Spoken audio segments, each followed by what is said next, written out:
Hello, welcome to the Big Scuba Show. Hello everybody, my name is Patrick and I'm here in the Big Scuba podcast with Gemma and Ian. Today's episode is sponsored by Narked at 90, so let's find out a bit more about them. Narked at 90, their tagline has been beyond technical, which describes them pretty well.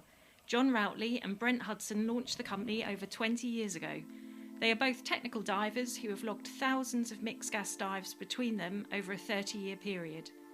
Using their engineering know-how and diving expertise, have developed bespoke, personal, commercial and military diving equipment and products of a universally recognised, unparalleled calibre. Their ability to be adaptive and versatile with their developments led them to support the NHS during COVID. Using their superior knowledge of breathing and oxygen monitoring systems to help develop emergency ventilators. They also design and supply the sneaky stuff used by defence-based development groups throughout the Western world, although they can't tell us much about that. If you're thinking of moving across to tech diving or completely new to diving, Narked at 90 can advise and guide on the best equipment and setup for your personal or commercial requirements. Narked at 90 have unparalleled experience of shearwater dive computers and are the longest serving and sole and UK European service centre for those. They are happy to offer technical support, servicing, repairs and upgrades to all shearwater computers, past and present. Narked at 90 stock shearwater computers but are also stockists and technical support centre for many other manufacturers including Divesoft, JJCCR, Hollis, Revo and Kiss Rebreathers. Based centrally in the UK, Narked at 90 also offer full rebreather head servicing for selected manufacturers. Bespoke cable assemblies. Advice on specific fitting requirements. Suggestions and guidance for home builds. Computer laser cutting and engraving. Pressure testing to simulate 400-metre dives. So, Narked at 90, a reputation built on supporting both manufacturers and divers worldwide. Go to narkedat90.com and make sure you are following their social media to keep up to date with their latest news and offers. Narked at 90, large enough to cope, small enough to care. Hello everyone, welcome back to the Big Scuba podcast. My name is Ian. I am your dive master and co-host of this lovely podcast. And with me all the way over on the east coast of England is... The east coast of England is Gemma. You sounded like you were going to do a song, the Big Scuba podcast. Yeah, well, I've got man flu and you don't want me singing. Full of it. No, it's not COVID. You've had it a few days now. It's nearly on the way out. I know. So not good, but there we go. You've carried on, so you've done the right thing. Battled on. Yeah, you're not being a typical man about it. That's a bad thing to say. Hardly anyone would know. Well, I haven't told the kids at all that I've got a cold. Only every 5 minutes. Well, some people just keel over, don't they? I know. Anyway, soldier on. Anyway, Right. So we've got a guest, as we like to try and have on these episodes, and this one is called Patrick Widmann. Yes. And who is he? We all ask. Who is Patrick? We got to talk to him for the first time at the Go Dive show. We did, and that was back at the beginning of March, and we had a little mini interview with him that you can go over to YouTube and watch. Yeah. And then we had him back for a more in-depth conversation a couple of weeks. Well, I mean, we kind of went over time, didn't we? So this is a bit of a longer one than we normally have out. Patrick Widmann's from Austria, beautiful part of the world, and one of the world's most experienced underwater explorers. Been involved in lots of different expeditions and mad about being underwater diving and passing the things and the skills and experiences that he's learned onto others. Yeah. Others as an instructor. And he runs a couple of dive centers called ProTech. Yes, yeah. So he's just a explorer through and through, and very passionate about what he does, and doing an amazing, doing a job really well as well. Yeah, he's based out in Mexico. Mm-hmm. It's where the dive centers are. And it's all about, very similar to the conversation that we had with Jeff Seckendorf. Yes, about taking about that. No shortcuts. Learning skills through and through, and enjoying it as well, and doing what you love. Yeah, because the diving is the most important thing, Mm-hmm. not getting badges and stickers to say, "Hey, I'm this and I'm this that." deep. Yeah. It's the diving and the experience is what's important. Yeah, but then on a kind of deeper level, he had some very wise words to talk about, didn't he? And he did. Yeah, that was really good. And again, I think it's one where even if you're just a recreational diver or not even a diver, you can take something away from this conversation with Patrick. Definitely, yeah. And I think deep, because he talks about his feelings about being underwater, and also talks about the downside of social media. Talks a bit about that, because there is a downside to social media. It can be quite intrusive, and can be at the receiving end of the keyboard warriors that we all know are out there. But on a more positive note, it's a very in-depth conversation with Patrick. We're a little bit tired because we had late night on Thursday. We had a fab night, actually.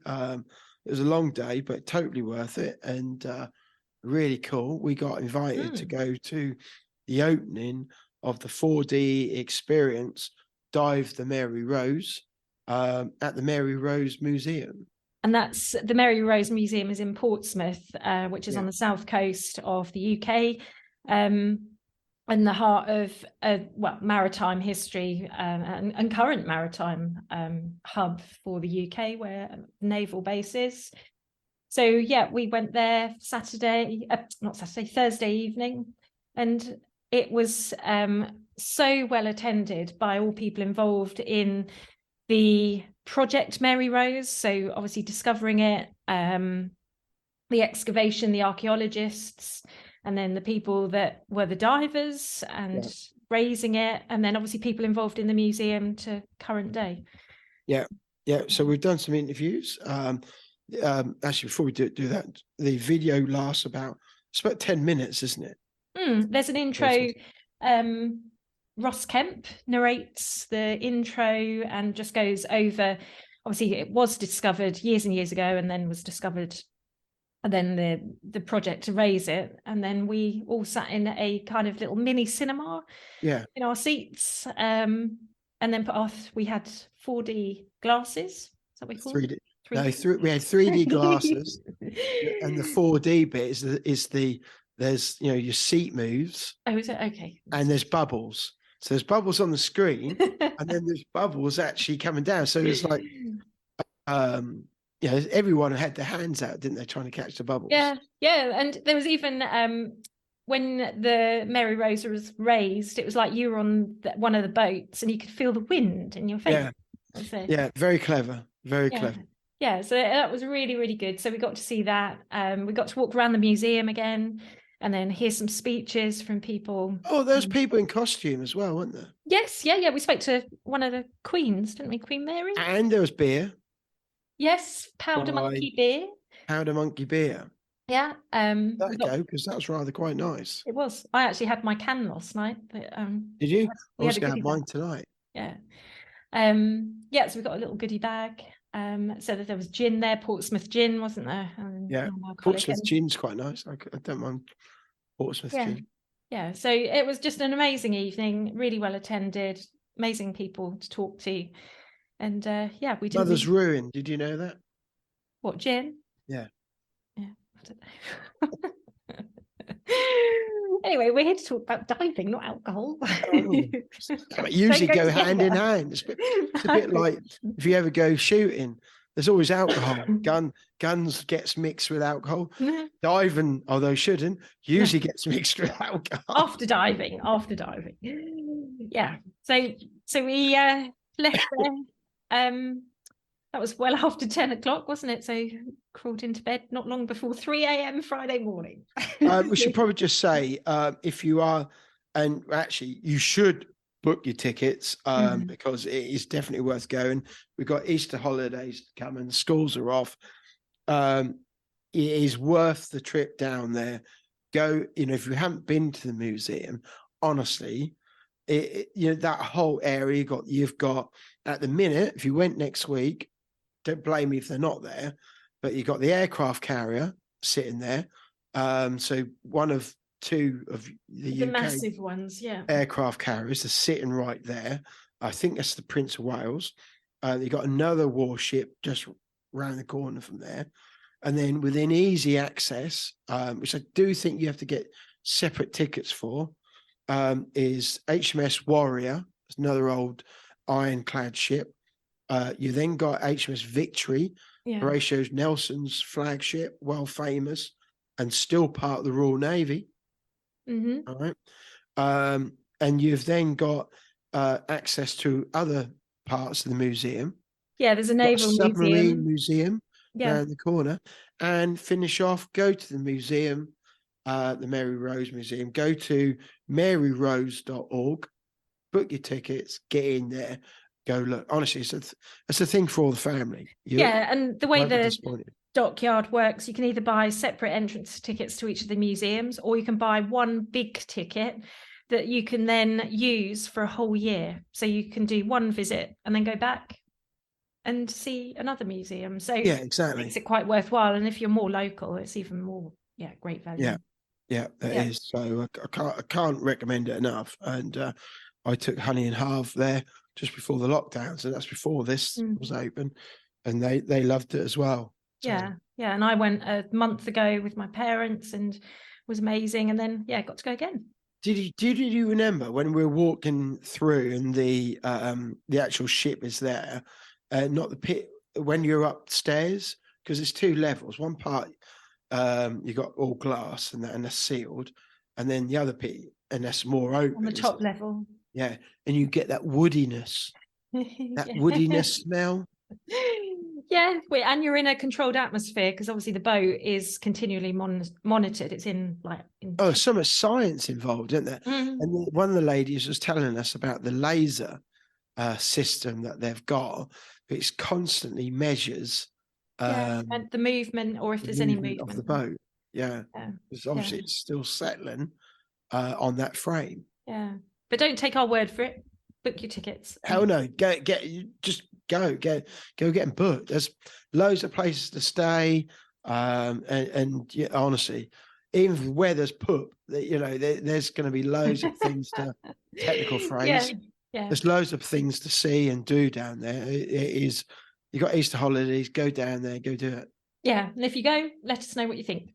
Yeah. And then obviously this episode is episode 147. Episode 148 will be another Mary Rose celebration, and we will have some interviews with people we spoke to last Thursday. Yes, yeah. Because so you'll learn a bit more about their involvement and their diving on the Mary Rose. And they are very keen because they all are aware of their what's the word?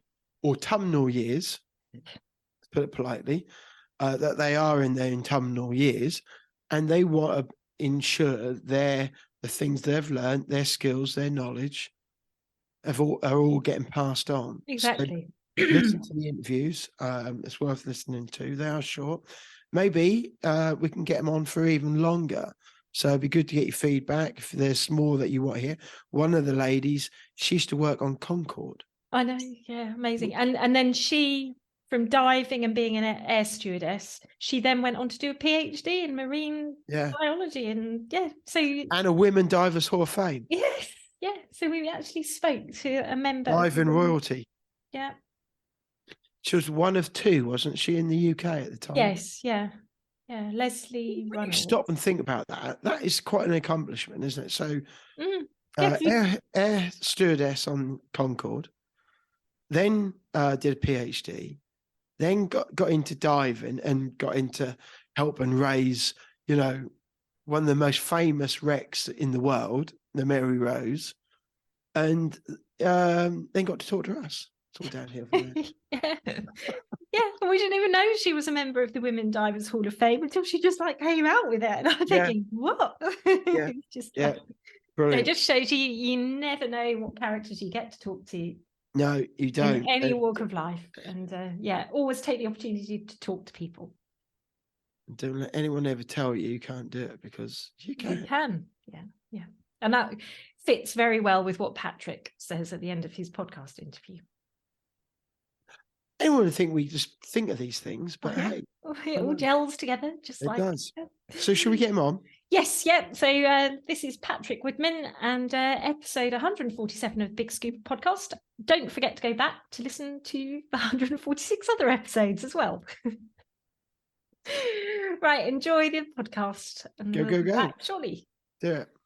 First of all, thanks for the invitation. I'm really appreciate it. So a little bit about me. So as I just told you, I'm from a very small village in the middle of the Austrian Alps, about 700 people. And at the age of 12, I learned how to dive in a search and rescue team for lakes and rivers. And I was very passionate about diving from the first time. I'm 40 years now, so this has been really quite some time ago. But I literally still remember, I've vivid memories of my first ever dive. Then in the last year of high school, I broke my back in a climbing accident, and basically then was delayed for military. Or military said, for 1 year we will not draft you because of your injury, and then after 1 year we have to have a look. And so I ended up being a dive guide, first in Croatia and then in Egypt. And in Egypt I met a couple of really interesting people that basically ultimately made me stay in this sport. And so I did 5 years in Egypt. In 2005, I came the first time to Mexico, and I did my cave class there, and cave diving changed. I mean, I was really passionate about diving before, but cave diving changed it. It was not a passion any longer. It's the purpose of my existence. Yeah. And exploring submerged caves around the world has been the biggest drive in my life for the past 15 years. And I've met the most interesting people. I've been to the most interesting places. And I would never change it for anything. And in Mexico, I have 2 dive shops called Protect Dive Centers. One is in Playa del Carmen and one is in Tulum. And in the times when I'm not traveling and exploring, I am back home teaching cave diving, or helping the people that work for us or with us to teach proper cave diving to people. Wow, yeah. So going back to when you were a youngster, so you said you were 12. Did you have diving in the family, or was it something completely new? No, it was my father who was part of that search and rescue team also. So my dad was, I don't know, I honestly don't remember, but maybe like 3 or 4 decades in voluntary Red Cross, and I guess at least 20 years in mountain search and rescue team. Wow. And at least over a decade in the search and rescue team for water. So he was really into the whole rescuing people thing. So you grew up from very young age knowing what that was all about then?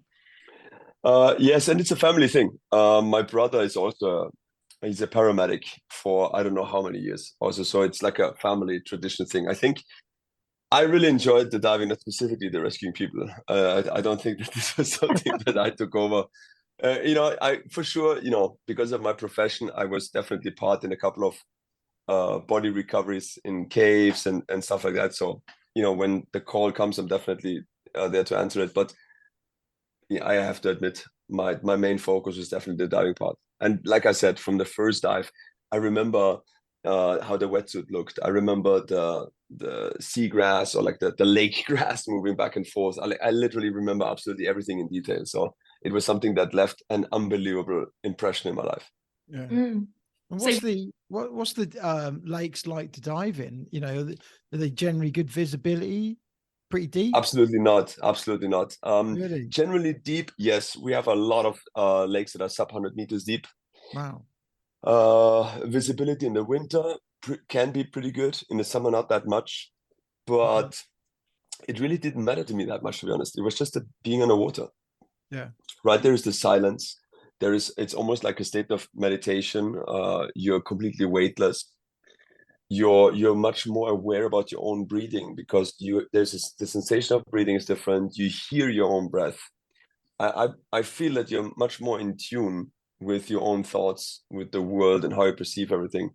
So I don't know, man, it's really, really absolutely important for me. I think in the past 20 years of my life, the maximum time I was out of the water was maybe 2 weeks or 3 weeks, and it was usually health related or some other weird coincidence. But other than that, I don't know. It's hard for me to go without diving for like a week. Yeah, you're partly amphibious then. Most likely, yeah. And they hope not, because I'm Scorpio, and I said somehow that it's like a water sign. That's why I'm drawn so much to water. It's quite funny because today I walked. So I went to hospital to I told you about my ankle, and then we walked around the lake, because I'm like the capital of my state is called Selamse. It's like right at the lake. So we walked around the lake, and just the reflection of the sun on the water. It's like, I don't know, there's something mesmerizing to me to stare at water. Just water itself is very mesmerizing to me. Yeah. No, well, that's understandable. And even being by water, underwater, or on top of the water it means a lot to people. Yeah, I completely relate. And caves also. So the mix of caves and water, then it's perfect. So from your very young age, so did you progress doing your open water, your advanced? Did you go right through the Latin to rescue very quickly? Yeah, yes and no, because the curriculum in the search and rescue team was CMAS, and there was a star system. It was silver, bronze, and gold. I don't even remember. Was it like that? Bronze, silver, gold? I don't know. It was a 3-star system. So I did that. And then when I moved to Egypt, I worked for a CDC, a career development center from PADI. So they did like 10 or 11 IDCs per year.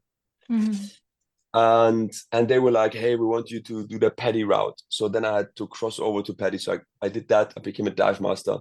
And then I became an instructor when I was 19. I was 19. Yes, I was 19. Wow. And I'm a full-time professional diving instructor ever since. Yeah. Wow. Yeah. So it's just from that initial underwater experience that has been you've gone into a career. Yes, because from 12 until 19, I also dove family vacations, Yugoslavia, Croatia, Turkey, stuff like that. Like diving was always a big part of our family trips. Yeah. And then, like I said, when I had my broken back, I was like, what am I going to do for 1 year while my friends are in military? I was like, well, and then my dad said, why don't you go somewhere and be a dive guide for a year? And somehow I never came back from that. Yeah, well, it's understandable. Things happen for reasons, don't they? Yeah. And it's a great job as well, being a dive guide, and working in some great places and hard job to leave, I would imagine. What was really interesting for me was just Egypt by itself, right? Because I'm from Austria. I'm from a very, I don't know, a country with a lot of rules, right? There's a lot of rules. There is also from a educational point of view, like it's maybe a bit elitist sometimes. Or I had the feeling, like if you don't study medicine or law or architecture or international business or something like that, it's just like, what are you doing with your time? It's quite funny because literally from my 4 best friends in high school, 2 of them are doctors right now. One is an orthopedic surgeon and the other one is emergency surgeons. So I was the guy that I saw today. And yes, I came to Egypt and suddenly nobody cared about what your educational status was. Nobody cared about how much money you had. Nobody cared where you were from, what your religion was. It was just like, if you're a nice person, come and hang out. And if you're not, then not. And I learned quite quickly that I was not a guide personality. But both of my parents are school principals. So I'm prefer to be an educator. I really love to share my knowledge with other people. So I literally at the end had the contract, like if I'm not teaching, if there's nothing to teach, I'm going to stay home, because the guiding thing was not my thing. Yeah. And is that why you then started bridging into and moving into tech? And that's a bit of a weirder story. So my first mentor was Italian, Luigi, and he was the person why I'm still in this. I'm pretty sure about that. Yeah. I wasn't really the best person in school. I was quite average, to be honest, and for many things I kind of like fought to survive. Funny enough, the number one thing my teachers would say to my parents is like, Patrick is not a language talent, which of course is a bit weird considering I speak 4 and like another 2 or 3 conversational a little bit. But wow. Anyways, I wasn't really cutting it in school. So like my self-perception was always a bit like, you know, I'm not really good in anything. I don't really know what to do with my future. There's not really anything that crystallized out of my school education where I'm like, I'm gonna chase that dream. Or so it's a bit lost. And then I met this Italian guy, and he was like, bro, you're like so good in this whole being an instructor thing. I don't know why you want to do something else. Like you should just maybe just skip the whole university idea and just stay being a diving instructor. And then unfortunately, very, very tragically, he got fatally electrocuted in the shower while I was sitting in the living room. Oh, and of course for like a 19-year-old or 20-year-old thing, that was quite horrific. The scream and then the water coming out from under the shower, and then I resuscitated him for like 20 minutes, and we couldn't get an ambulance to come there, and it was really quite tragic. Long story short, then, so I brought back his stuff to his family in Milan, and then the parents were like, well, we don't know what to do with this diving equipment. We don't have any use for it. And part of it was also like a backplate and wings and longhose and just technical diving equipment. And at that time, technical diving was really quite in its infancy, specifically for like PADI, right? PADI had just came out with the Tech Rec back then, Tech Rec program. And so long story short, so I'm coming back to Egypt, and there's a dry suit company called D-Tech, right? And it's owned by another Italian called Oscar Galetto. And I was an IDC staff instructor at the time. So I came to an IDC. I was still really upset and worked out about the whole situation. And I met Oscar there, and Oscar was like, hey, so, you know, I heard what happened to Luigi. I'm really sorry about that. And, you know, he always talks so highly of you. You know, I would be happy to kind of like keep on training you the way that he did. And hey, by the way, I'm just starting this tech deep class. It's the first one in Egypt, and I'm still looking for students. And you know, if you want, you can join. So that's how I, by a total accident, ended up in technical diving. That was in 2002, and it instantly became a real big passion, mostly because of the challenge and the intensity of it. Yeah. And is it the kind of, does the learning sort of grab you because you're learning something different? Yeah, and it was also complicated because at that time my English, I remembering reading Understanding M Values by Eric C. Baker with my Oxford dictionary. So I had to like translate the words to understand what the heck I'm reading. So that was really challenging. And then for the most of the time, because there was no other people around, I did most of the dives on my own. So, you know, doing my first, 100-meter dives and sub-100-meter dives completely isolated by myself, being 21 years old. No, I was a bit late. I was maybe 22. Was intense. And I did my original trimix training with a British instructor called Lee Cunningham, who ran the technical diving department of Ocean College at that time. Wow. And I think at the time it was quite funny because in the TDI manual in the back, it had like a study in there, like what's the average age of a certified TDI trimix diver? And I think it was somewhere in the 40s. I don't remember. In my mind, it says 45, but I might be wrong. And I was literally like 21 or 22.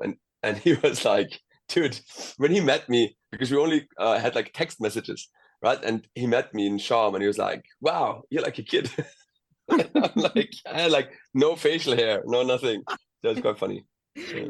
It was really quite funny because now when I was on the Go Diving show, I actually met another student that was on that class. Wow. So I was like, wow, we did our trimix training together 20 years ago. And she said, well, back then you were so serious and we were all like rental equipment and you were upset about that. You're like, how can you do this class being in rental equipment? And So- I was like, yeah, I think I was like that. So what was you on when you was down? So I'll just go back to what you were just then saying then. So really early on, you was down at what, 100 meters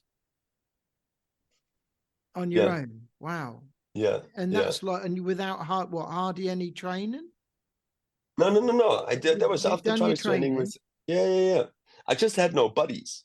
Right. Right. There wasn't a lot of people around in those days that would dive to 100 meters. No. So That's a long way it down wasn't. on your own, It wasn't. isn't it? Well, sometimes my brother would tag along and he would just hang out on the plateau in like 30 meters and just wait for me to pass by. Yeah. Or like, looked at me going down and then just waited there. And sometimes that was funny too, because dive guides would swim up to him and be like, and he's a professional also, he's a dive master and we lived in Egypt for over a year. So they would just pass by and be like, where's your buddy? And he was just like pointing down. It's like he's somewhere down there.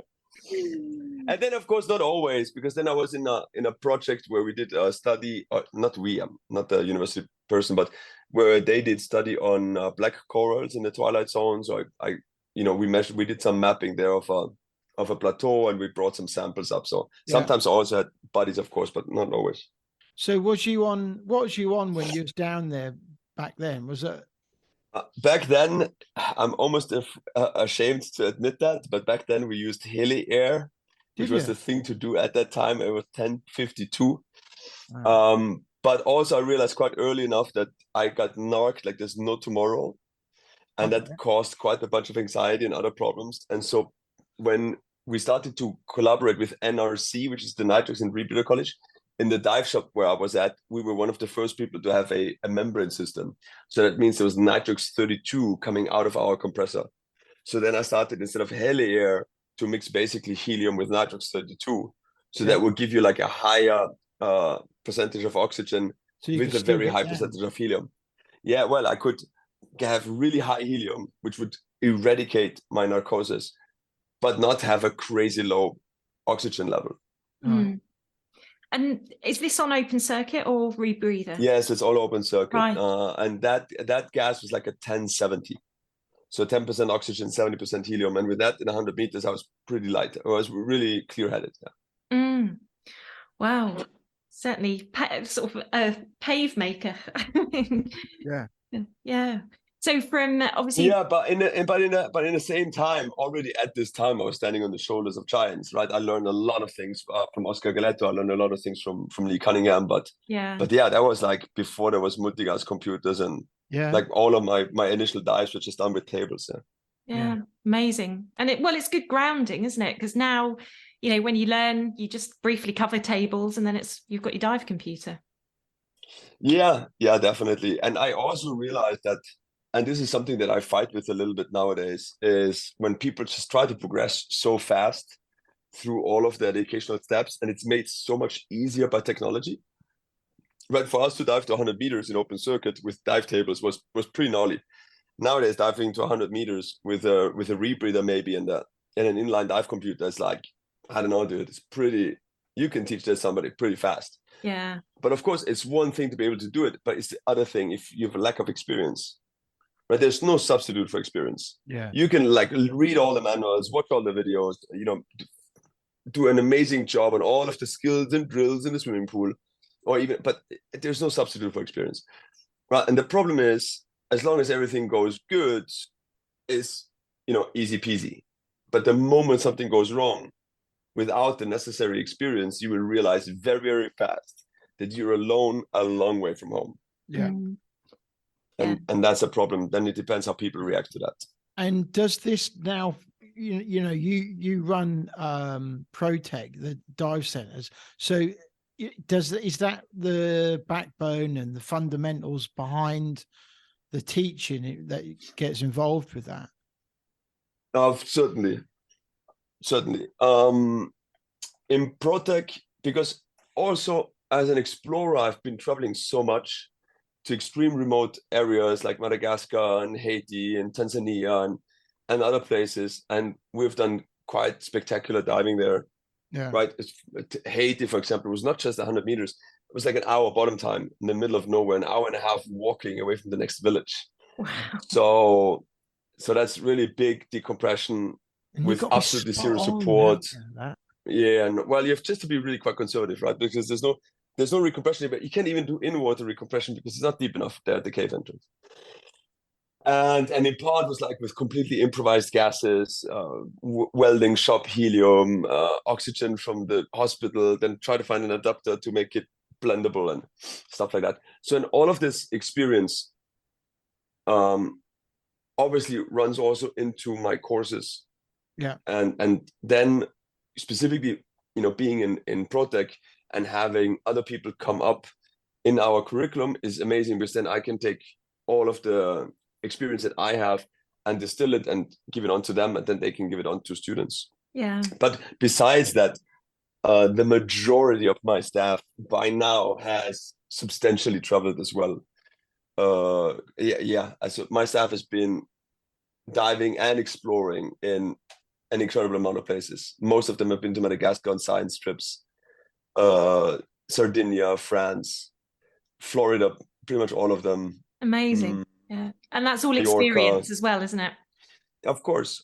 And this is also what really, characterizes one of the guys that works in ProTech. Boys and girls alike are completely and utterly obsessed and addicted by diving. Any part of money they make goes into some sort of diving related expense. On their days off, they go diving. If they get off earlier from work, there's a pretty good chance they're going to be in the jungle in the evening. Yeah, that's good. So we've mentioned like deep diving, tech diving on open circuit, and then you've progressed to caves. So is that all part of the exploration? No. So maybe I was ignorant at that time, but truth be told, being in Egypt, I did not know much about cave diving or anything at all, to be honest. I was at the time, I was 23. I was 23 years old, and I was a PADI master instructor, which at the time from PADI Hattlingen, which was the European office of PADI, I was one of the youngest master instructors there was. And I was already a normoxic trimix instructor as well from INTD. So truth be told, I felt basically like I'm on top of the top. And then I got a book, because we found a little cave in Chabrur, and then I went diving there with the German guy. And the German guy gave me a book, and the book is called Beyond the Deep. And it's basically the story of Barbara am Ende and I'm a bit sitting on the wrong thing. And his name is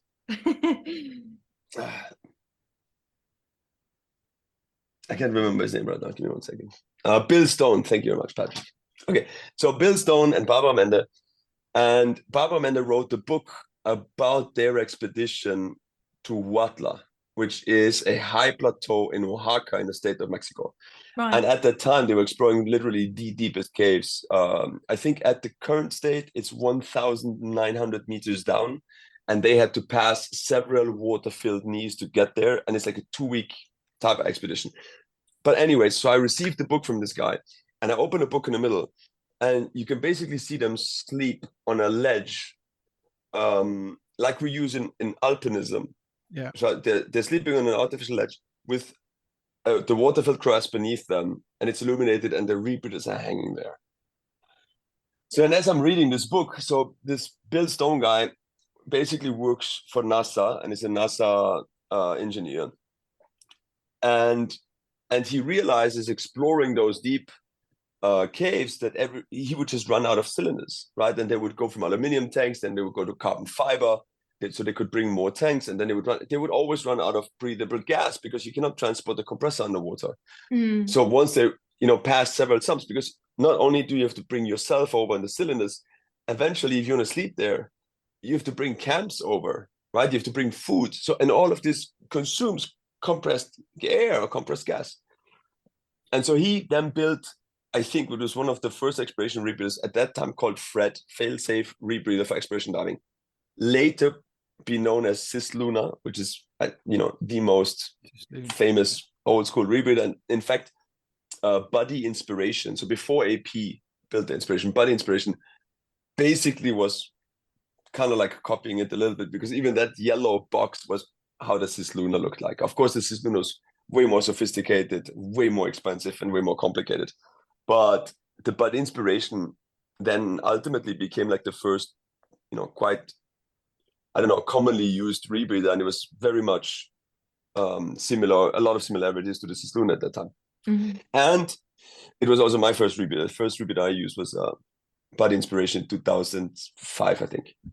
But anyway, so I received that book about cave diving, and being an alpinist, right? I told you I broke my back in a climbing accident. So being an alpinist and like opening the book is like, hang on a second, you can climb and dive in the same sport. So this is how I became interested in it. Then I wrote a couple of emails, and the person that answered, I don't know, the best way was a German guy called Andreas W. Mattes, or known in the diving industry as Matt. And he was in Playa del Carmen, Mexico. And I was like, okay, hey, dude, I'm going to come there for 2 months. And I have $10,000 in cash with me that I saved over the years in Egypt, and just teach me everything there is to know about cave diving. And so that's how it started. Yeah. So and here's the funny, well, once you entered a cave diving, was it just like a revelation again, like going underwater for the first time? Very good question, because this is something I just want to say that. So funny enough, in my ignorance, I thought in cave diving, we would just go there, we're going to lay the line. So then I arrived there, and he was like, no, the line's already there. We just have to connect the surface water to the line, and then we just follow lines. I was like, hang on a second. There's already lines there. This sounds kind of boring. And I remember also my first dive in Ponderosa, I was sort of like a bit underwhelmed, because it was so big and crystal clear water, and then we would see the entrance on the other side. So it felt like fake. It's like, oh, there's already light again. So, but then from dive to dive, as we went further and deeper and more complicated, I became more interested. But true story, as part of your cave training, the instructor at some point is going to ask you what your motivation for cave training is. Right? They want to know if it's a positive motivation, or if you do it because of peer pressure or ego or whatever. So we're 3 people. He asked the first person, which is Mexican, what is your motivation for cave training? And he says, well, I want to be a cenote guide, a cavern guide. It's good money to, feed my family. And I was like, that's a pretty good reason. Then he asked the second guy, which was a guy from Switzerland.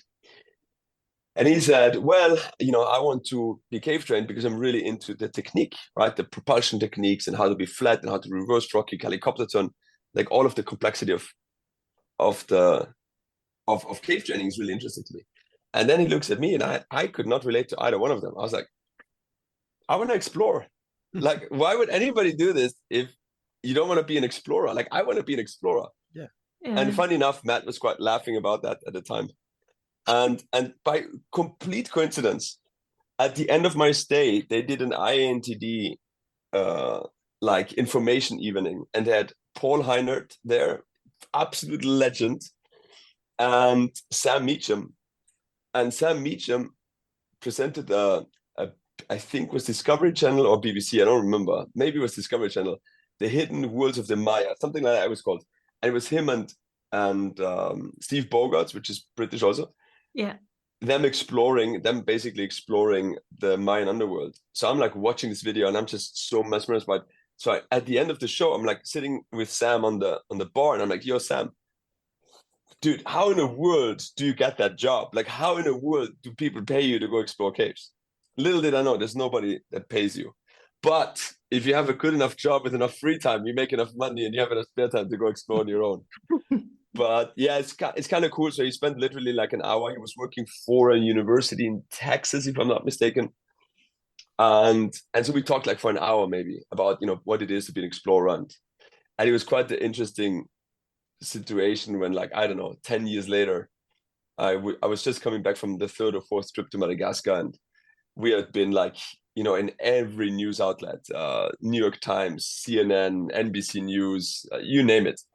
And I was walking down towards Mayan Blue, and there's like Sam and some students in the water. And he was like, hey guys, this is Patrick.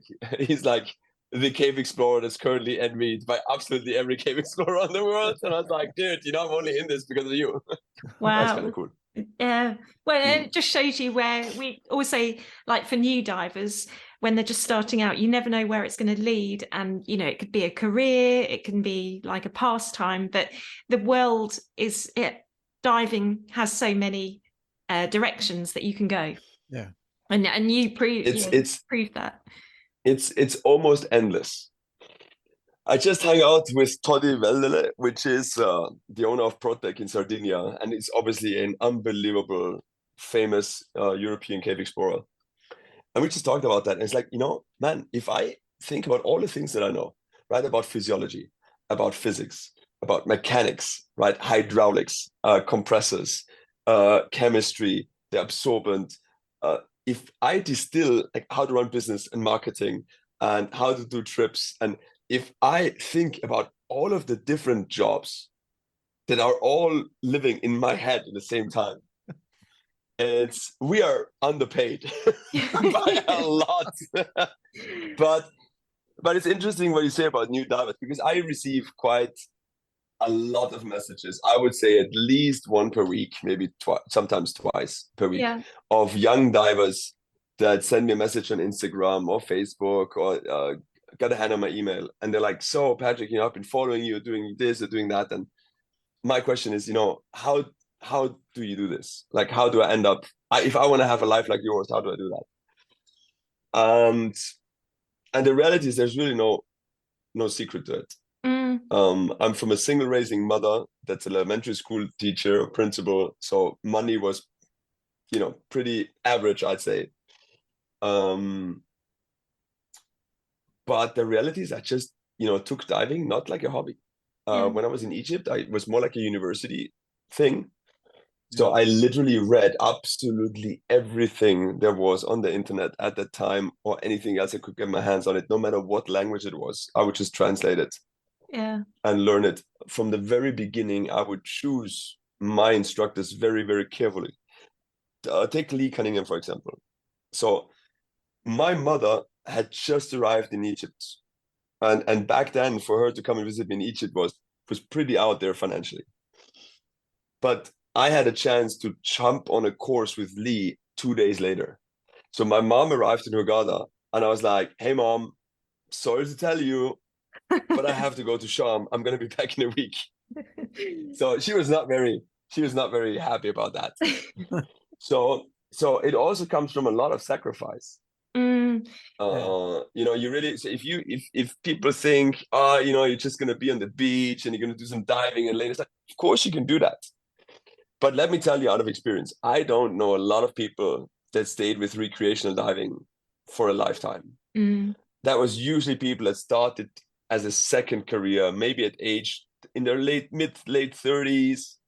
But I don't know anybody that started at age 18, 19, 20 and then stayed until they're like 50 or 60 years old teaching PADI courses. Yeah. You know, I don't know. Maybe at some point they became like base leader or manager of a place, which of course financially is better. But then also the question is a little bit like, you know, being a dive center, just being the manager, or I don't know, it sort of feels like you get all of the disadvantages of a regular job. And you know, I don't know, the advantages of my job is I get to do a lot of really, really fun stuff. Yeah. And your enthusiasm is just, it comes through totally. So if a new diver came to you and said, have you got any advice for me? I'm just doing my open water. What would you say to a very new young diver? I guess at this stage, not a lot. I think the first step, like open water and stuff like this, doesn't really matter much. Do somebody that's enthusiastic and loves it. Yeah, I think that's the most important. A good example would be my mother. So my mom wanted to dive with me because she realized it's such a huge passion for me. So she tried on a vacation in Croatia. I don't know how old she would have been at that time. Maybe in 40s, early 40s, maybe late 30s. And she just couldn't. It was still CMAS standards, so they're really quite rough. There's a lot of at that time. There's a lot of free diving involved. My mom at this time was still smoking cigarettes, and yeah, so she couldn't deal with all the freediving stuff. And so she failed the class, so to speak. And then when she came to visit me, she would just go snorkeling, stuff like that. And I think it was years and years and years until on a day off, I went snorkeling with her. And I was like, hey, mom, like even with this little waves and stuff, you're controlling your airways pretty good. And, maybe we should try this diving thing again. And we took her on a try dive, me and my brother. And by the luckiest coincidence ever, like we're literally holding her by the hand, him on the left, me on the right. And we hear this squeaking noise and we look up and it's like 15 dolphins that just cruise over us, turn around. And my mom is just almost breaking my hand from excitement. And after that, she was sold on the idea to become a certified diver. I did her open water course actually and advanced in adjuncts. And now my mom has, I don't know, hundreds of dives. Did all of the cenotes and caverns in Mexico.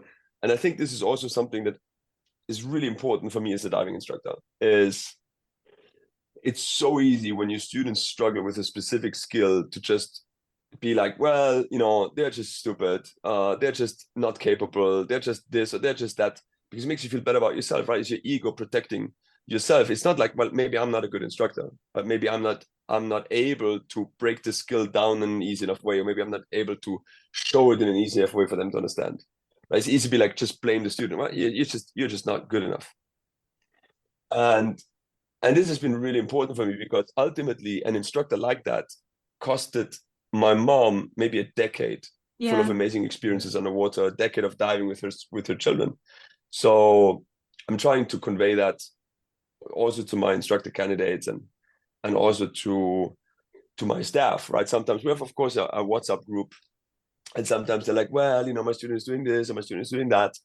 And I always urge them to be like, well, first, try to figure out what you could do different in order to, prepare your students for success, right? Maybe, you could have said something in the briefing that would have avoided them to make this mistake, or maybe you could have demonstrated differently. So if you're a new diver, just, look for somebody that has compassion and that is kind and that's really excited about diving. I think that's the first good step. Yeah, that's great advice. If it's really yours, then no shortcuts. If you really feel this is setting your soul on fire, no shortcuts. Look for the best possible training, interview your instructors. That's not something you can teach. That what you had 20 years ago, and when you were first diving, you've still got, and it's thanks to the people that you were meeting along life's journey that kept on reinforcing that, that passion and that drive. Because when you look and listen to the things that you've been doing, and the journeys, when you to go down 100 meters on your own, and all these things, and then set up a dive centers, and then put that passion installed into new divers to then carry that on, that's something you can't teach. And I think that takes a lot of drive to do that. And it's really great to hear you say that, because I think when you are looking around, and I can think of students that's come through the system, and then you wonder why you never see them at the water. Why don't we see him carrying on diving? And my daughter is now going to learn. She's now learning to dive, and I want to make sure that she has that passion, the things that you're talking about. I really would love that with her, if she's like, wow, I want more of this. And it's I don't think you can teach that, although I think students look up to someone like yourself and in other instructors, and they see that passion come through, and I want some of that excitement. I want that. But it's finding the right people, like you say, you've got to find the people that have got that passion to spur you on through. And the people you've come across, it's so fortunate because it's got you where you are, isn't it? And it's just certainly. It definitely started me in the right direction Because first of all, mostly Luigi. Maybe I was also still so young to be so impressed by him, but even in retrospect, I mean, he died, he was 30 years old. But at that time when I met him, diving was not a hobby. Really not. Nothing about it was a hobby. He was also about to open his own diving center. And he had designs of how the perfect hanger would look like to put the wetsuit on so it wouldn't break through the shoulders because the neoprene, like every little of a diving center and how diving should be, he had in his notebook drawn out until the last very detail of it. Yeah. And that's passion, isn't it? It's insanity. But like he would show me how to demonstrate skills. We lived in a hotel, right? So we are in the hotel room and the sliding door of the cabinet was made out of a mirror. And we would literally be kneeling in front of the mirror with the diving equipment on. So you would actually look at yourself and you would see what the student is seeing when you demonstrate, right? And he would like point stuff out to me. Well, you should do it like this, you should do it like that. He had like a wooden board that looked like a swimming pool. And you know, when we would take pictures of film, the little film boxes, those were like student and instructors, and he would like move them around in a swimming pool to understand, you know, how can you control your group while you demonstrate to see everybody, and if you work with this student, where do you want your group to be? He was mental in regards to detail. And when you take it that serious, right, then it's not like this laughed off funny little hobby. It's like, oh, you're just like a, you know what they say, those who can't do teach, and those who can teach a sport. So obviously when I started with the whole diving career thingy, my parents weren't super stoked about that, right? I'm from a really, really driven by education family. My both parents are school principals. My brother went to university. So me not going to university but being a diving instructor was not really woohoo, we're so happy for you. But I had to prove. By the time I was the first time in the New York Times, I think, but then it was okay on the cover of National Geographic. But until that moment, I had to do quite a lot of convincing. But for sure, having people like that show you the way and make you understand, if you throw yourself completely and 100% into this, it will stop to be a hobby. Right? It will stop to be just this little side project. No. If you really throw yourself into that, like it would be university, you can have quite huge amount of success also from a financial point of view, which is not really that at least wasn't ever that important for me, but it can be something very fulfilling. And then most certainly, I have to admit, for myself, it's a really important balance. If I just teach and travel and teach, I'm getting a bit burned out from it. When I'm just exploring, right, when we do these long trips, like 1 month of Madagascar, and I'm exploring every single day, I'm getting a bit burned out from it too. Like I do need the balance.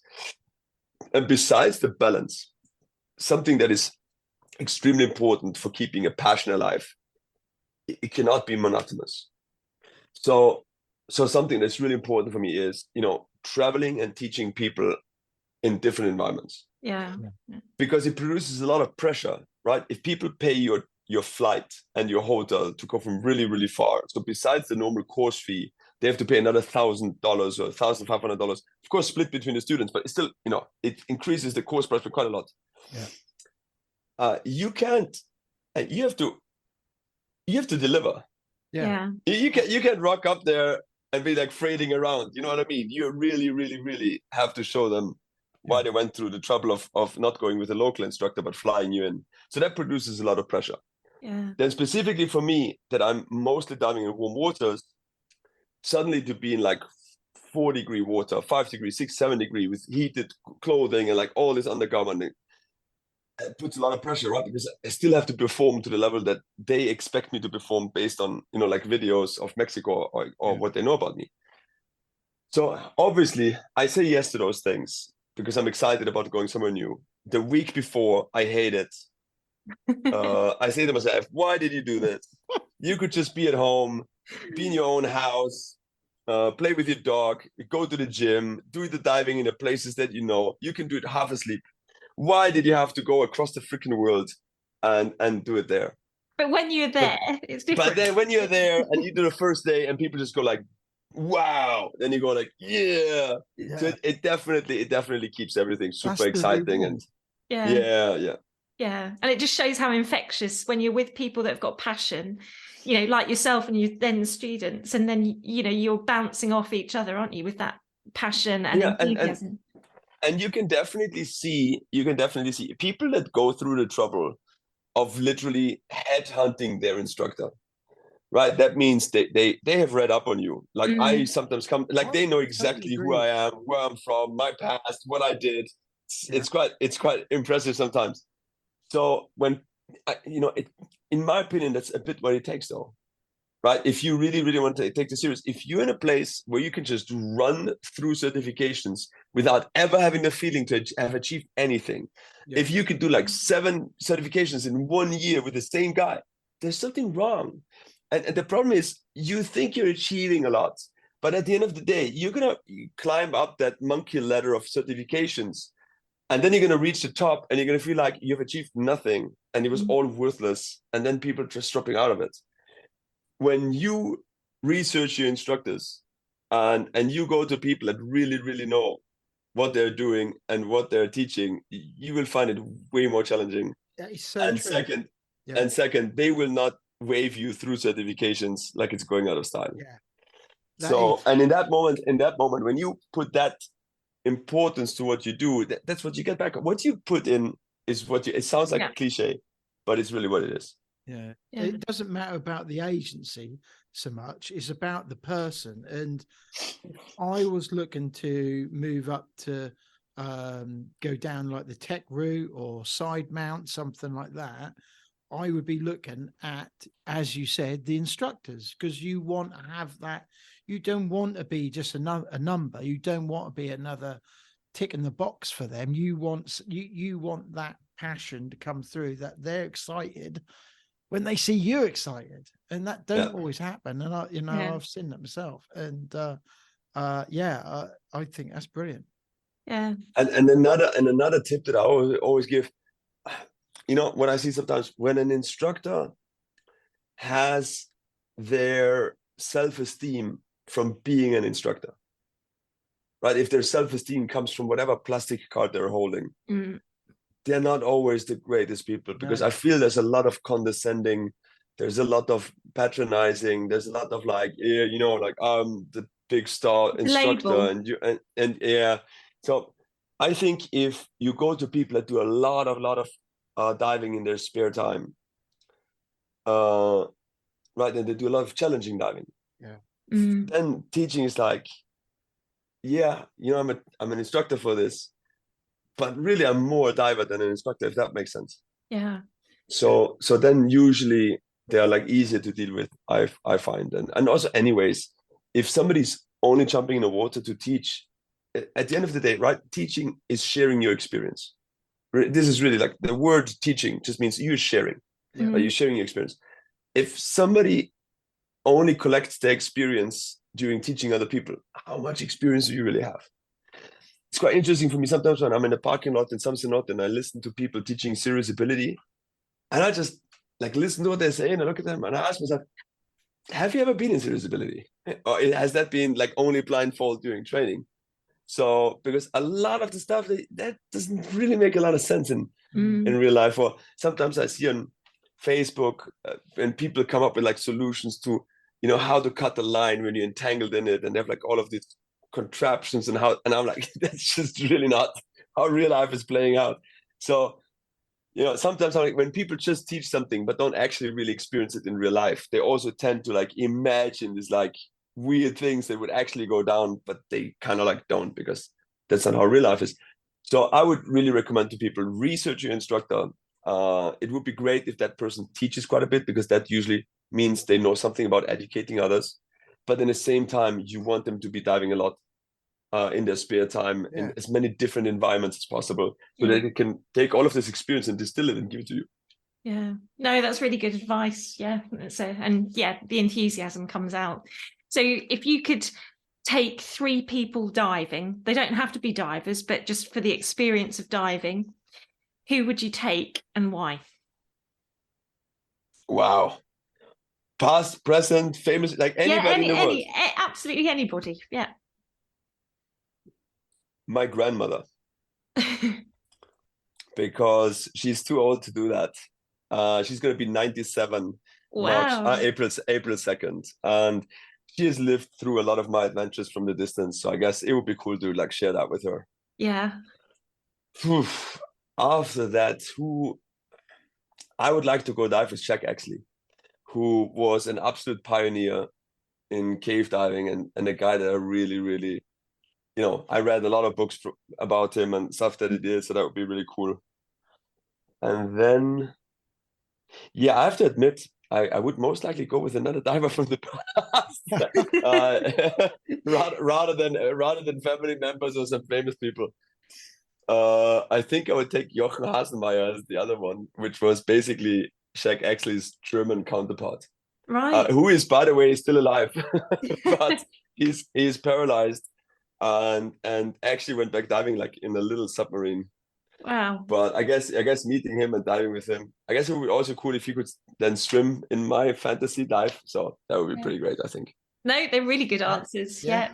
Because the reality is, with a lot of my other heroes, I actually got to go diving. Yeah. I had training with Jared Jablonski, which was one of the real push divers of the WKPP who did, in the late 90s, early 2000s, just insane dives. Wow. 16 kilometers in 90-meter depth, 24-hour dives, like completely outrageous stuff. Amazing. He also founded the Global Underwater Explorers and has designed insane equipment for Halcyon. So, like, wow, what an absolute legend. So I did a class with him. Ed Sorensen from Florida, did a bunch of diving with him. Yeah. So I was really quite like, obviously Lee Cunningham. So it's actually quite funny. So Lee Cunningham was my trimix instructor, and I got to return the favor when I taught him how to cave dive and how to dive side mount.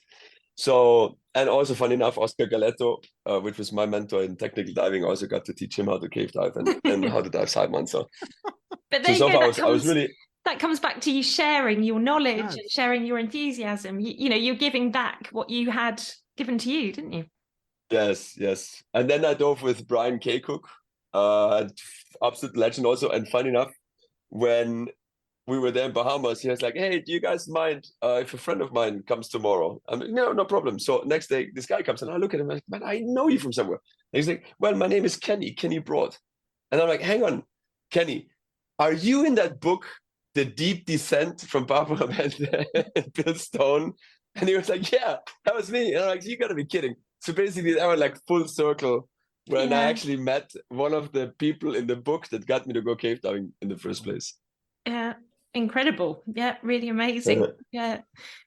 And you're young and you've had all this experience, and what the next 20, 30 years are going to hold as well. So right now, considering my physical state, I don't know if I can do this for another 20 years, man. But no, you'll be fine. You need to rest and then you'll be sorted. But my exploration partner, Philip Lehman, he is 58, I believe. I might be wrong. He might be 56. Yeah. I don't remember right now. Something in the second half of his 50s. And he is a huge reason also why I'm so enthusiastic, because together with him, I've been on some of the worst places on the planet in regards to comfort. No food for a couple of days, sleeping on really, really rough places, and exploring completely off the grid. And yet, no matter how bad the circumstances got, he's just a guy that always has a joke on his lips, and like just always bullshitting and being, completely, just jokesters, just joking around, not taking anything serious, and having a great time doing that. So he's definitely way up on that list also. Incredible. Do you think there's like this isn't one of our set questions, but I was just then kind of thinking about it as we were then talking, but do you think there is like an upper limit on age of doing this type of diving? I'm not talking I'm not talking about just sort of jumping in and having a recreational dive at like 10 meters in the lovely warm waters. But when you're pushing the boundaries, you know, some of this hard diving that you've been doing, in the water on age? In the water, certainly not. Out of the water, potentially, right? Like how to get to the dive site or not. Yeah. But you can specifically if it's can't you? By having you know, help. if you talk sump diving, you can't. Mm. Because once you pass the first sump, it's hard to get people there to help you. Okay. If it's not sump diving, like in most of the places like Haiti, and anywhere in Africa or places like this, we usually have porters, people that help us to carry stuff. Yes, but man, for sure you have to stay physically fit. Philip in his late 50s, but I mean the guy does like 6-hour surf sessions and is like a yoga master. If I would think of my dad is 60, he's born 55, so he's going to be 69. He's a hunter here in the mountains. He's like up in the mountains all the time. He could most definitely do most of the stuff that I'm doing still. So Yeah. I think it depends a lot on how you treat yourself, right? Stay physically fit for sure. What I can see a lot in divers that are a bit older is flexibility, right? When people really don't stretch at all, like I don't say you have to do yoga, don't get me wrong, but when people don't stretch at all, lifting heavy stuff around at some point really takes a toll on your back. Yeah. So staying physically active, and I mean, dude, check out Ed Sorensen. Ed Sorensen is 62 or 63, just survived cancer. And when he came to Mexico, we went to the gym every day in the morning, and the guy's an animal, literally. So no, I don't think there's much of a limit. So maybe you're right. Maybe I can do another 20 years. Exactly. There was a phrase that came to mind, and it's not so much your age is what matters, it's how you are old. And that is very true, because some people don't age well for all sorts of reasons. But you know, and some people do. And fitness with diving, I can lift. I can lift tanks and things like that well. But where I struggle is with flexibility, like doing shutdowns on a twin sets, and because I really struggle. That's so easy. That's so easy to fix. That's so easy to fix. I'm working on it. Yeah, it's so easy to fix. I will always recommend yoga, because I really believe in yoga. But of course, yoga has like this really bad reputation, I guess, specifically amongst men, because it's not seen to be very manly. But I can most definitely tell you, a couple of the yoga instructors that I had can pull off stuff that most super strong guys from the gym can't even dream of doing, right? So I think for sure yoga is a really, really great practice for that, to keep flexibility, because also that's another thing, right? If you go to the gym a lot and you lift a lot of heavy weight, at some point you become a prisoner in your own body, right? Because your muscles and your tendons become so short that it's really quite counterproductive. And then all of this, muscle tension can be really hard for your skeleton also, and for your nerve. Like a lot of the back pains people have, just because their muscles are so strong and they're constantly pulling on stuff. And specifically, if they don't pull the same amount on the right and on the left, then you will have a lot of back pain and other pains from it. So staying flexible. We could also, of course, go into diet, but I don't really want to touch the subject, because I think I'm going to upset a lot of people. But the basics, you're right with the basics. But certainly, maybe don't eat too much red meat. Do a little bit of stretching. Maybe not yoga, but do some stretching. A bunch of those things can really, really help you to be still super active and fit when you're older. Like I said, my exploration partner, Philip, in his late 50s, and I mean, the guy annihilates me in yoga. I mean, when it comes to flexibility, I'm not even nowhere near this guy. And when it comes to like endurance, like I said, the guy does a 6-hour surf sessions. Wow. Most 14, 15-year-olds have to come out on the beach at least 2 or 3 times to take a break. Yeah, so that's incredible. He does walk extremely slow through the jungle and bush, though. I have to admit that. It's a bit annoying sometimes, because I have to wait for him. And then he says something like, "Patrick, it doesn't matter how slow you go as long as you don't stop." And I'm like, "Philip, it really does matter, because the sun's going to go down and we're going to be stuck here." We get there eventually. Yeah.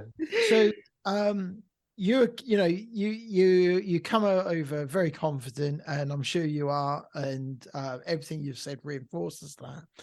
What gets you out of your comfort zone, though? Many things.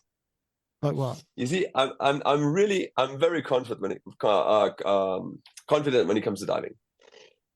Why? Because I've been doing it for a really, really long time. Yeah. And not only that, I traveled a lot and I met a lot of the really, really big guys in the diving industry.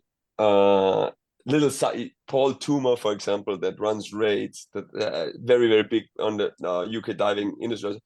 He did cave training with me.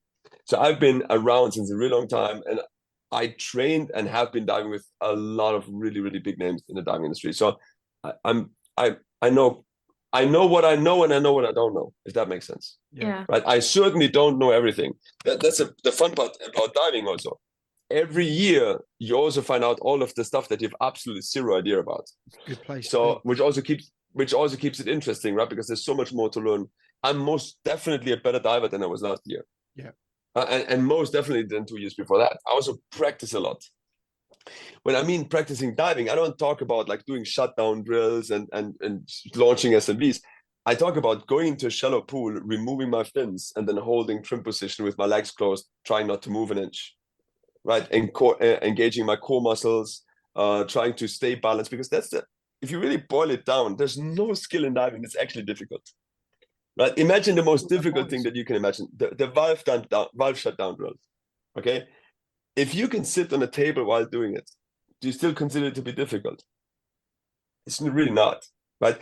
Doing it underwater, while you're in balance, while 80% of your brain is just trying not to fall over, well, that makes it difficult, right? So if you master the being underwater part, if you master the balance of it, right, and suddenly being underwater feels like sitting in a chair, well, now everything becomes almost crazy easy. This is what Jeff Seckendorf was telling us about teaching us. Who's in? Do you know? I know Jeff. Yeah, And- UTD Yes. divers. Yeah. It's all about the buoyancy. One of the first things they teach is buoyancy. And the teaching's all done at neutrally buoyant. Students learn about being neutrally buoyant, and people aren't kneeling down and what have you to learn skills. And it's all about being comfortable in the water, which is really something that GE started, I don't know, like late 90s. And then other agencies like UTD did it as well. UTD also had like Andrew Georgitis in it, which was one of the first technical training directors, I think, of GE. And then ultimately Ray doing the same. And I think also now like even agencies like PADI and SSI and other recreation agencies kind of like jump on that train. But certainly I would strongly recommend to people for practice, just remove your fins. Your fins are like training wheels, like crutches. You really only understand how stable you are underwater once your fins are off. That's amazing. Because you use your fins so much without even realizing. Your subconscious brain is like constantly using them to help you stabilize. So in the moment that's gone, you really learn how to dive. So you got all your kit on, you're in the pool, yes, and then you take your fins off. Yes, and you try to hover without moving. We can try that next Wednesday. Give that a go. Ideally keeping your legs together. But to get back to your original question, Comfort what makes zone. me feel what gets me out of my comfort zone? A lot of things. Even though I come across as really, an extrovert and super comfortable, I'm really not. So 2 years ago, I became the training director for Closed Circuit Rebreathers. And so far, as an instructor trainer, as an IT, I really wasn't an IT. I really only trained people that work for me. So I only believed in like mentoring people. So somebody that would like work for me and watch me teach, and then we would teach together, team teaching, and then he would ultimately teach on his own with me just sitting there watching. And if that was good, I would be like, hey, congratulations, you're an instructor now. And as a training director, suddenly I'm in a position where I have to tell other people what to do. Right? I have to make the decisions on, what exercises we do and how we do them. And now I've like all of these really super famous and experienced instructors around the world and now I'm supposed to, you know, be the person that calls the shots. So I really don't like that at all. It's putting it has been really a lot of strain on my psychology and my personality the past 2 years, specifically when we stopped instructor training because, you know, KISS went into a different direction and we were not sure what we're going to do and what's going to be the new rebreather, and should we, you know, are we continue the old rebreathers or not, and how we're going to do the instructor training and how we're going to do the quality assurance. Like there's all of these open question marks. We just stopped instructor training. Right. And suddenly I received like all of these messages and phone calls from all of these people around the world, just, you know, threatening me, insulting me, bullying me, trying to get me to, like, you know, make an exception for me. And if you don't do this, I'm going to, you know, it was just mayhem. And that was really painful for me, specifically when it came from like people that I know and respect. And then, you know, there was all of this like, oh, we have to go now to see Patrick in Mexico to get knighted by him. And he clearly thinks he's better than all of us. And, you know, what do I know about rebreather diving? I've only been doing it for like 10 years. You know, certainly I can learn something from you. And this was just really, really hard. It still is, but it was really hard, and it still is pretty hard for me because I'm just really not that person. And it's hard if, you know, generally people just from knowing me from Facebook and the internet have like this insane opinions about who I am. And most of them think I'm this, you know, self-righteous, arrogant person who, and I'm just like, I don't think I am that way. But, and at least if you want to have this opinion of me, you know, first get to know me, hang out with me, and then see if it's still like that. And that's exactly, and that's, you know, the downfall of social media. It is very one-dimensional, and people see a picture or a video, but they have no way of like getting to know you as a real person. No. Yeah. Yeah. So I think this is what gets me. There's a lot of things that get me out of my comfort zone. Doing public speaking gets me out of my comfort zone. Like I told you, traveling to another place with way less conditions that I'm used to. I just taught in Zurich Lake last week. Visibility was like 1.5 meters. There was 7 people in the water. There's like almost no form of reference. Very extremely silty bottom. There's, you know, nothing where you can hold your students around. Then the only like platform that they had is like very close to boat traffic. So we would have like the turbines of the ferry that goes across the lake every 20 minutes, very close to train tracks. The train tracks would pass by, you would feel like your organs jump up and down. And the people that I taught are like instructor trainers from TDI. Wow. So it's just like, yeah, that's a lot of pressure. Yeah, but after you've done it, how do you must feel you've done it and you've got through it and you feel like... Well, I specifically because the people loved it, right? When somebody that's an instructor trainer for like a decade tells you, hey, this is really awesome. I really had a great time. I learned a lot, even about something that I thought I knew everything, which happens to me a lot too. Okay. But of course that's, you know, that feels pretty amazing. Yeah, it must do. Yeah. Yeah, no, really good. So another question we ask our guests is, if you had a billboard, so this is to the whole world, and you're going to put a message on it. So it can be words, it can be a video, it can be an image, pictures. What would you put on your billboard and why? No shortcuts. Just that sentence. It's the one thing I believe in more than anything. Yeah. I think we live in a world where everybody asks you for the easiest way or the fastest way, or how can I do this with the least effort as possible? And it's just literally the dumbest thing you can possibly do, because you rob yourself of the feeling of victory, right? Why? If you think of something, right? If you think about something that has really amazing buoyancy, why do you think it's cool to have? Because you know it was crazy difficult to get. Right? If everybody would have good buoyancy, we wouldn't think about buoyancy as something special. Right? But because we know it's difficult to do, we give it a lot of value. So if you think about something, and that goes beyond diving, for your own life. If you think about what you want to, don't take the easy route. Because trust me, you will feel nothing. Even if you have what you wanted to have, if it came to you easy, there will be no pleasure, no satisfaction, no nothing from it. Look for something that's difficult, look for something that's going to take time, energy, that's going to make you go out of bed early, live a healthy life, put effort, blood, sweat, and tears.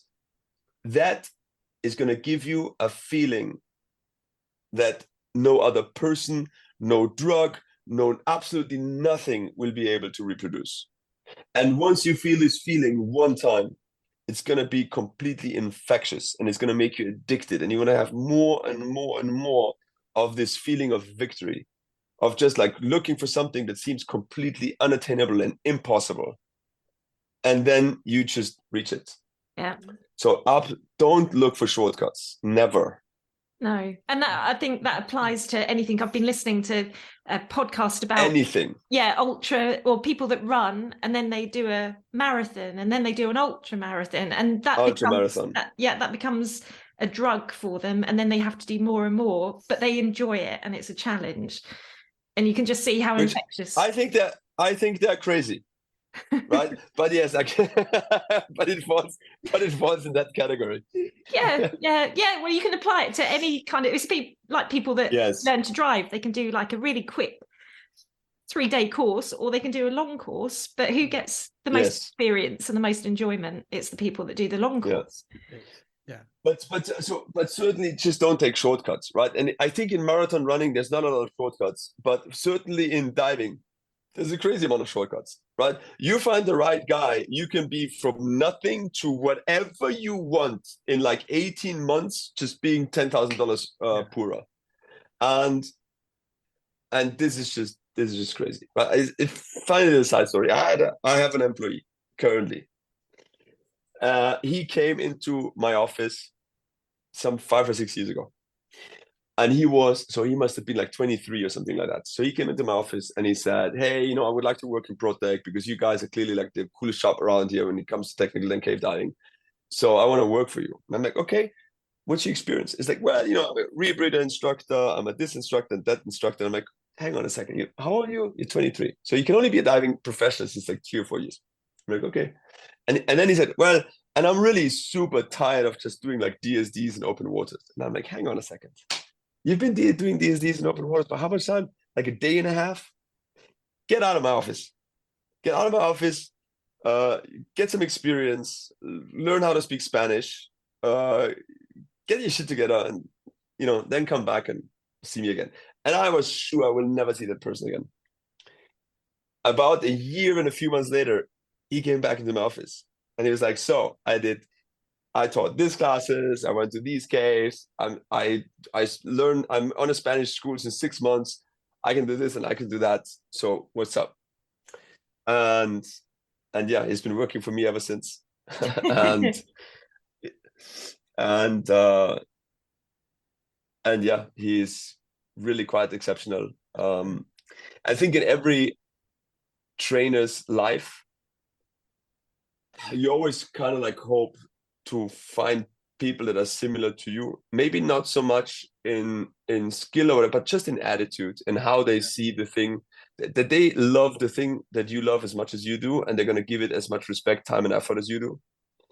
And every once in a while, you're lucky enough to find somebody that's maybe going to do it better than you, and you have the possibility to be part in that path to then create the true next generation that's going to take whatever you know and can do as a base for their own progress, and then they're going to be, I don't know, bringing your sport or your achievements to a whole new level in their generation, and then be able to give that to the next generation. So this is certainly something that I'm very fortunate and very stoked about to have in my life, right?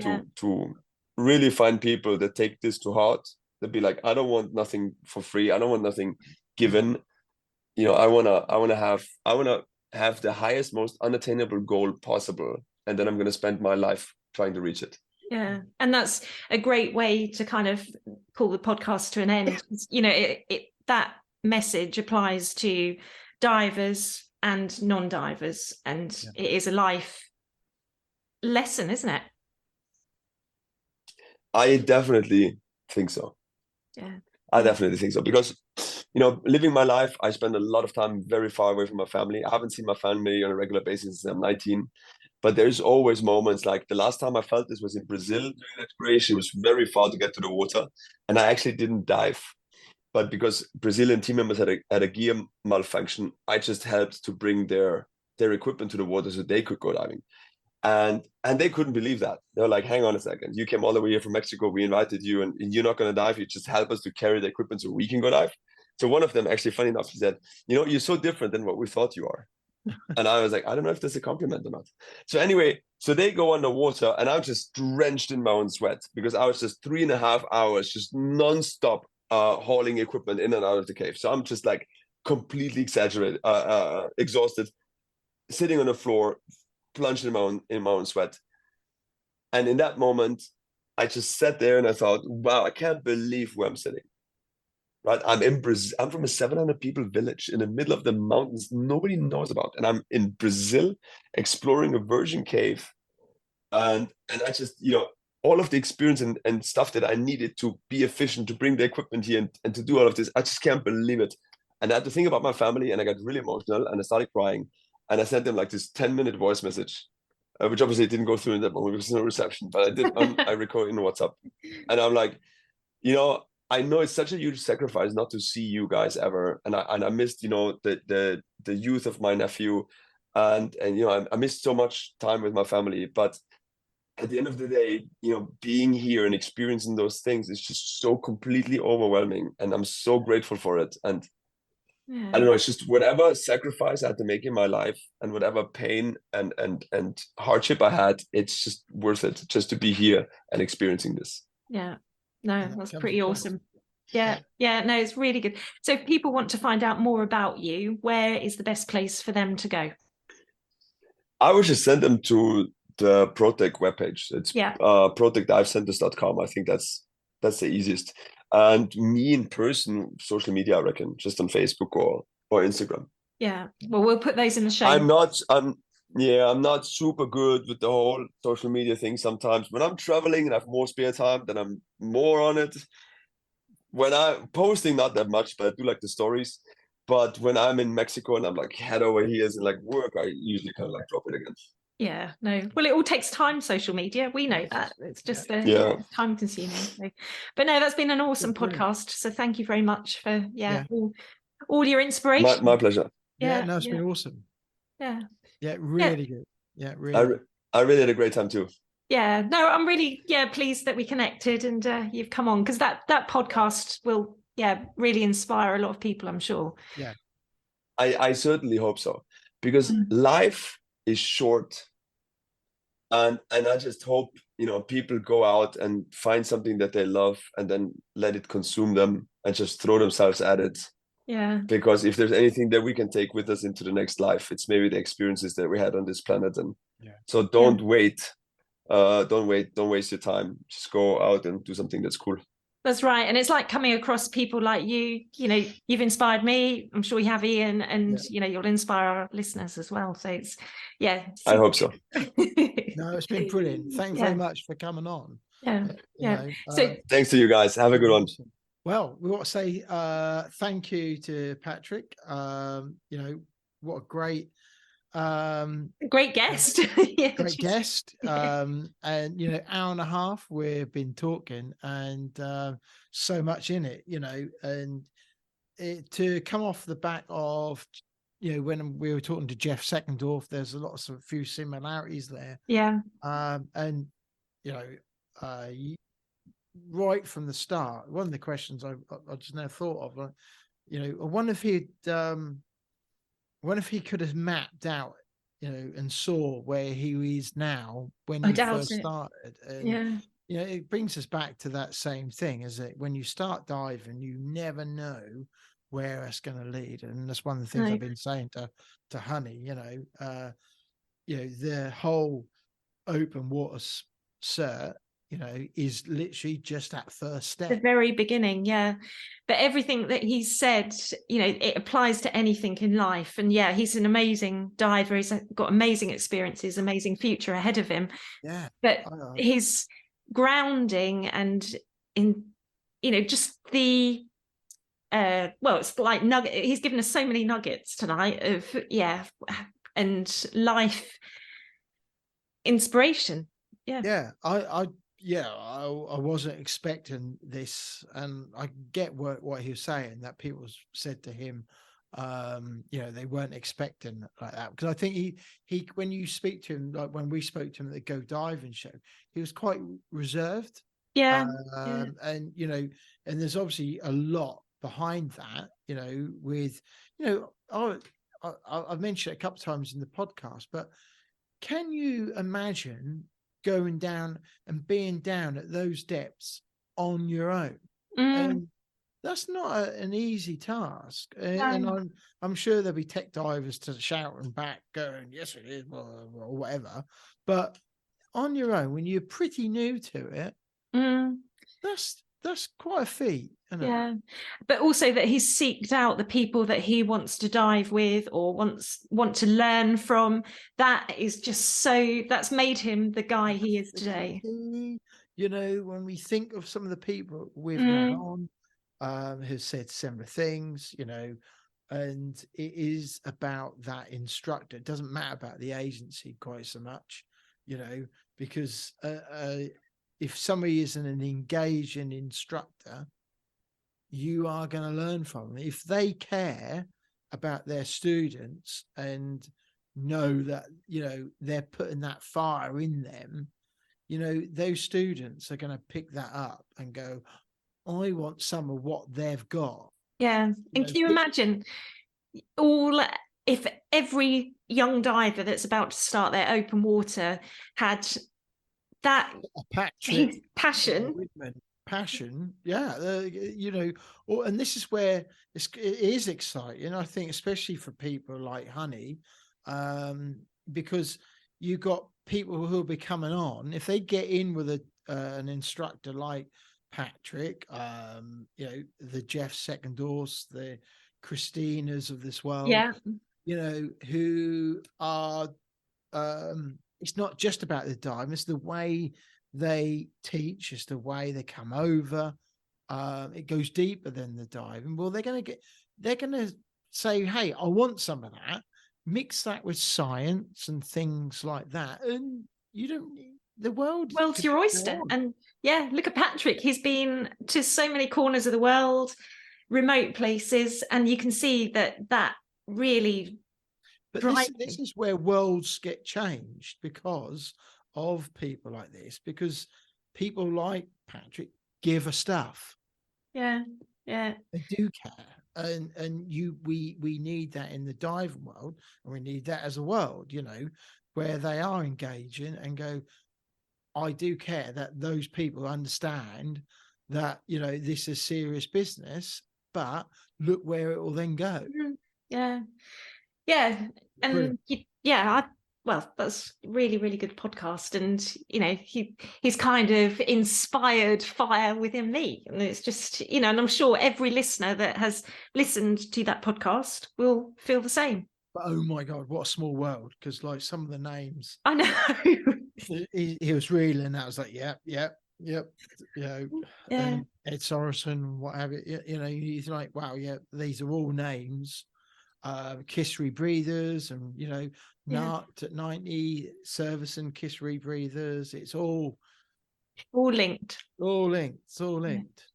The world's a huge place, but it is quite a small diving world. And some of the names that he reeled off, look them up. That book actually, and the book he mentioned is actually on Amazon, Beyond the Deep. And really quite an interesting book, actually, when I was flicking through. And quite an exciting book. So worth having a read of. And to have a look at, yes. I think so. Yeah. Oh, well, that was a great podcast. So we hope you enjoyed that. We want to say thank you very much for downloading this episode. Let us know what you think of the podcast. Do you agree? Maybe it's a free world. You don't have to agree with everything Patrick has said or us. So if you don't, let us know. Don't forget, there is like a whole plethora of episodes. There's 3 years of episodes that go before this, and with all sorts of people, explorers, cave divers, also on our YouTube when we spoke to them, just recently with some of them at Go Dive Show, Christina. Yeah. And we did a brief catch up with Patrick at the Go Diving Show. That's where it all started. So yeah, have a look at that and a watch of that on the YouTube channel. Yeah. So, yeah, but no, thank you for downloading, and yeah, do let us know what you think, and if you've got any guests that you want to recommend, let us know, and we hope you enjoyed it. There certainly is. We are in the pool next week. We've got some pool time because we've got to work on some skills. We've got a lot to do. We've got to full face masks. We've got to do our skills with that. Just have a bit of a practice. And I think we should take our fins off now. Yeah, good.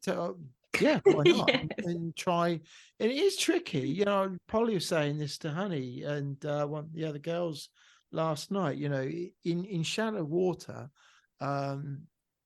it is tricky. You know, when you've only got like a couple of meters of water and having a good buoyancy and having a hover, especially for someone who's new, it's tricky, isn't it? You know, no shortcuts. You have to learn it. You know, and unless you're a cave diver, you know, or going into that sort of world, how many of us practice holding a good buoyancy? Just holding a good buoyancy, a good hover. Yeah. Yeah. So yeah, there'll be something to do next Wednesday while we're in the pool. Yeah. No, looking forward to it. So yep. So once again, thanks to Patrick for giving us that time. Yeah, that was awesome, Patrick. So thank you very much. Yeah. Don't forget to leave us a 5-star review on iTunes if you listen to us there, and always helps spread the message, helps other divers find us. So please do that. Tell your fellow divers, if you've listened to the podcast, mention it to your friends and family and other people you dive with, and say have a listen. We've got a new flag out as well, haven't we? So yes. Because we wanted to incorporate our lovely sponsors at Narked at 90 and our updated logo, because we've updated our logo, haven't we? Over the last, when did we do that? Last year. Yeah. So, we've got a new flag that'll be out next time we're wherever we're diving next. So we've got lots of exciting things happening ahead. So it is. So but I think for right now, that was the big Scuba podcast. And thank you very much for downloading, and we'll see you on the next one.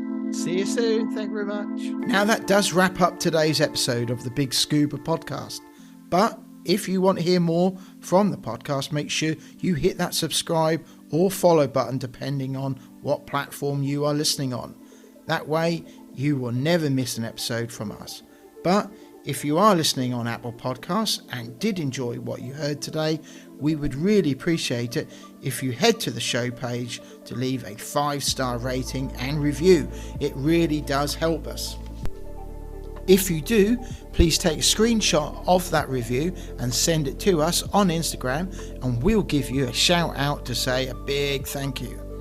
If you have any questions for us or anything that has been mentioned in today's episode, be sure to reach out to us on any of our social media platforms or send us an email. The links are in the show notes.